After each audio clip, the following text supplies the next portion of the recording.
Her killer called her parents. For 4 years after her death, imagine your phone rings. For 4 years, it's the same voice. A man who claims he has your missing daughter, Dorothy. He doesn't want money.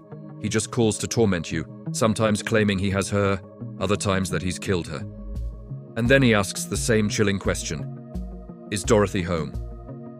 This is the story of a devoted mother who vanished into the night and the phantom killer who haunted her family for years, never to be caught. Section 1. A Mother's Life. In the spring of 1980, 32-year-old Dorothy Jane Scott was a single mom completely devoted to her 4-year-old son, Sean. She lived a quiet life in Stanton, California, working as a secretary in Anaheim. By all accounts, she was a homebody, a religious woman who'd rather stay in and read with her son than go out. But someone was watching her every move.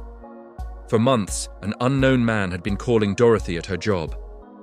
The calls were a disturbing mix of obsessive love and violent threats. He disguised his voice, but Dorothy told her mom it sounded strangely familiar, though she just couldn't place it. This phantom stalker knew everything about her daily routine, where she was, what she was doing, and even what she was wearing. The harassment kept getting worse. One day, the caller told her he'd left a gift. On the windshield of her car, she found a single dead rose. The constant terror pushed her to start taking karate lessons and even think about buying a handgun. The last call she ever got from him was the most terrifying. He promised he would get her alone and cut you up into bits so no one will ever find you. Section 2. The Disappearance. On the night of May 28, 1980, Dorothy was at a work meeting when she noticed her coworker, Conrad Bostron, looked sick and had a strange mark on his arm. Being the caring person she was, she and another colleague, Pam Head, offered to drive him to the emergency room. On the way, she stopped at her parents' house to check on her son and swapped her black scarf for a red one. At the hospital, doctors figured out Conrad had been bitten by a black widow spider. After he was treated, Dorothy told them she'd go get her car and pull it up to the exit. Pam and Conrad watched her white station wagon drive toward them, its headlights blinding them in the dark. But the car never stopped. It suddenly accelerated, swerved past them, and disappeared into the night. They couldn't see who was driving. Hours went by with no word from Dorothy. They called her parents. Then at 4:30 the next morning, her car was found in an alley 10 miles away, completely engulfed in flames. There was no sign of Dorothy. Section 3. The Taunting. About a week after Dorothy vanished, her mother, Vera, answered the phone. A man's voice asked, "Are you related to Dorothy Scott?"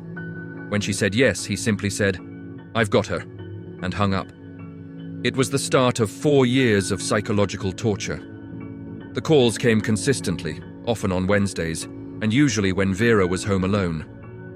The man on the other end would taunt her, one day claiming he had Dorothy, the next saying he'd killed her. The calls were always too short for the police to trace. A couple of weeks later, the Orange County Register ran a story on the case. That same day, the paper's editor got a call. A man confessed, "I killed her. I killed Dorothy Scott. She was my love. I caught her cheating with another man." To prove he was the real killer, he mentioned details that hadn't been released to the public. He knew about the spider bite and that Dorothy had changed into a red scarf that night. The police were convinced this was their man, but they still had no idea who he was. The calls to Dorothy's parents continued for 4 agonizing years, only stopping for a short time in April 1984 after her father, Jacob, answered the phone, and the caller immediately hung up. Section 4. A Cold Case. On August 6, 1984, almost 4 years after she disappeared, a construction crew discovered partial human remains at a remote site. Alongside the bones, they found a turquoise ring and a watch. The watch had stopped at 12:30 a.m. on May 29, 1980, about an hour after Dorothy was last seen. Dental records soon confirmed the remains belonged to her. After the discovery, the calls to her parents, which had briefly stopped, started again. In one of the final cruel taunts, the man on the line returned to his chilling question, cementing his cruelty for the family who now knew their daughter was gone. To this day, the murder of Dorothy Jane Scott remains unsolved.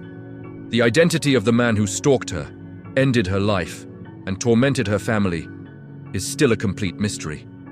He was a brazen killer who hid in plain sight, yet somehow slipped through the cracks, leaving a family with nothing but grief and unanswered questions. Her father, Jacob, and mother, Vera, both passed away without ever getting justice for their daughter. If you found this case as haunting as we did, subscribe for more unsolved mysteries. If you have any theories, please share them respectfully in the comments. You never know what small detail might spark a new conversation.